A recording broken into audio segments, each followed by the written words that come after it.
Factory ഡൈജസ്റ്റിന്റെ പുതിയൊരു വീഡിയോയിലേക്ക് എല്ലാവർക്കും സ്വാഗതം.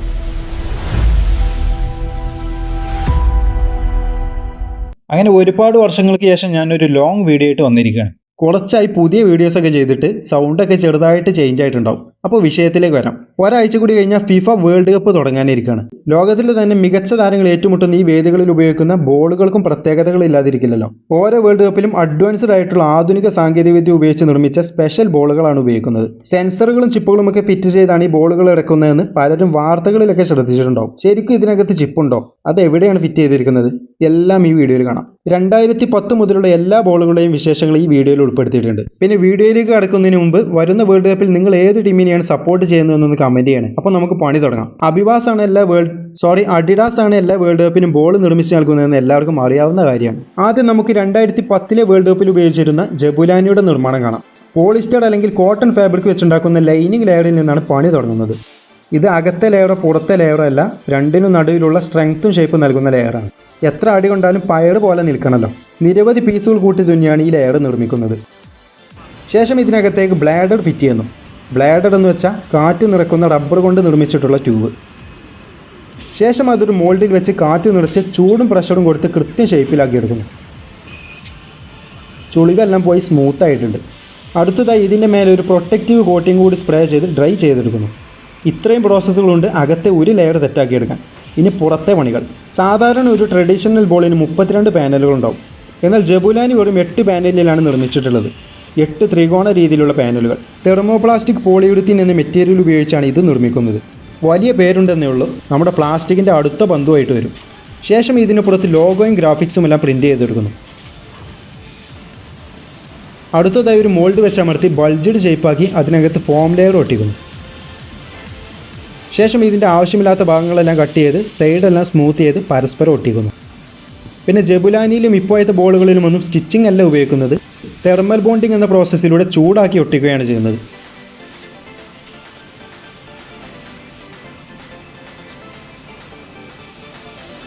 അങ്ങനെ ജബുലാനികൾ റെഡി. ഇനി 2014 വേൾഡ് കപ്പിൽ ഉപയോഗിച്ചിരുന്ന ബ്രസൂക്കയുടെ നിർമ്മാണം കാണാം. അന്നത്തെ പേരുകളൊക്കെ വെറൈറ്റി ആണല്ലേ. ജബുലാനി, ബ്രസൂക്ക.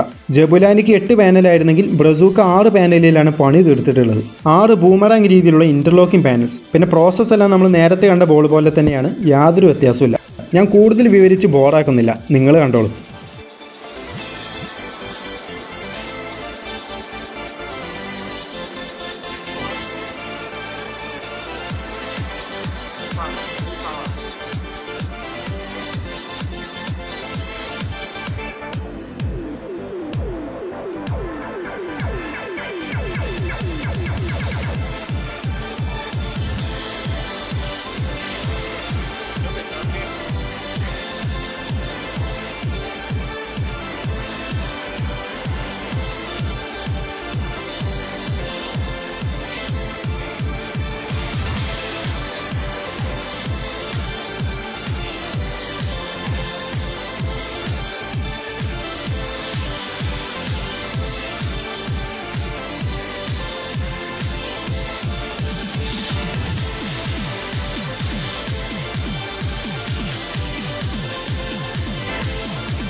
Có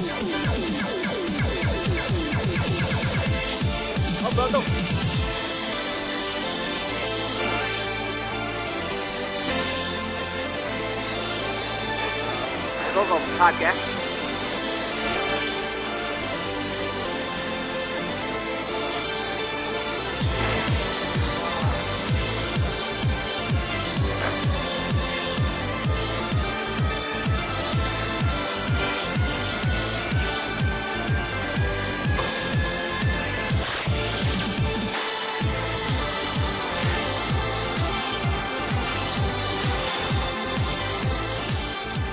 അങ്ങനെ ബ്രസൂക്കയുടെ നിർമ്മാണം കഴിഞ്ഞു. പിന്നെ നിങ്ങളെല്ലാവരും കാത്തിരുന്നത് ചിപ്പും സെൻസറും ഒക്കെ വെക്കുന്നത് കാണാനായിരിക്കും.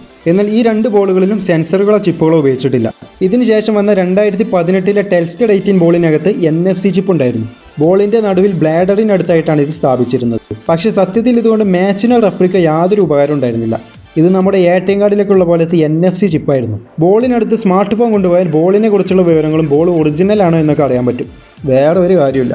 എന്നാൽ 2022 നമ്മുടെ മെസ്സി കപ്പടിച്ച വേൾഡ് കപ്പിലെ ബോളായ അൽരിഹിലെ സാധാരണ ഒരു ബോളായിരുന്നില്ല. ആ ബോളിനകത്ത് ബോളിന്റെ മൂവ്മെന്റ് മെഷർ ചെയ്യുന്ന സെൻസറുകൾ ഉണ്ടായിരുന്നു. ഇതും ബോളിന്റെ സെന്റർ ഭാഗത്തായി ബ്ലാഡറിന് മുകളിലായാണ് സ്ഥാപിച്ചിരുന്നത്.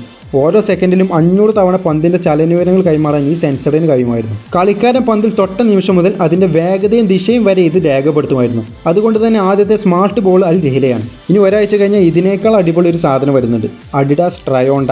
അൽരിഹിലയുടെ അപ്ഗ്രേഡഡ് വെർഷനാണ് ഈ ട്രയോണ്ട. എത്ര പവറിലാണ് ഒരു പ്ലെയർ കിക്ക് ചെയ്തത് എന്നറിയാനുള്ള ആക്സിലറോമീറ്ററും ബോളിന്റെ സ്പിൻ റേറ്റും ഡയറക്ഷൻ ഓഫ് സ്പിന്നും അറിയാനുള്ള ഗൈറോസ്കോപ്പ് സെൻസറും ഡാറ്റ ട്രാൻസ്മിറ്റ് ചെയ്യാനുള്ള റേഡിയോ ട്രാൻസ്മിറ്ററും റീചാർജബിൾ ബാറ്ററിയും അടങ്ങിയതാണ് ഇതിനകത്തെ ടെക്നോളജി. ഈ സാധനമൊക്കെ കൂടി ഇവരെവിടെയാണ് ഫിറ്റ് ചെയ്തിരിക്കുന്നതെന്ന് സംശയം ഉണ്ടാവും. അതിന്റെ സൈസ് ഇതുവരെ ഓഫീഷ്യലായിട്ട് ഫിഫ പുറത്തുവിട്ടിട്ടില്ല. ഒരു ബോട്ടിൽ ക്യാപ്പിന്റെ സൈസൊക്കെ ഉണ്ടാവുമെന്നാണ് ChatGPT പറഞ്ഞത്. പിന്നെ ഈ 3 ബോളുകളുടെയും മാനുഫാക്ചറിങ് കാണിക്കാത്തത് എന്താണെന്ന് ചോദിക്കരുത്. എല്ലാത്തിൻ്റെയും പ്രോസസ്സ് സെയിമാണ്. പുറത്തെ പാനലുകളിലും ഡിസൈനുകളിൽ മാത്രമേ വ്യത്യാസമുള്ളൂ. അൽരിഹിലെ 20 പാനലുകൾ കൂട്ടി യോജിപ്പിച്ചാണ് നിർമ്മിച്ചിട്ടുള്ളത്. ട്രയോണ്ട വെറും 4 പാനൽ. അപ്പോൾ എല്ലാം ക്ലിയർ ആയെന്ന് കരുതുന്നു. വീഡിയോ ഇഷ്ടപ്പെട്ടാൽ ലൈക്ക് ചെയ്യാനും ഷെയർ ചെയ്യാനും മറക്കരുത്.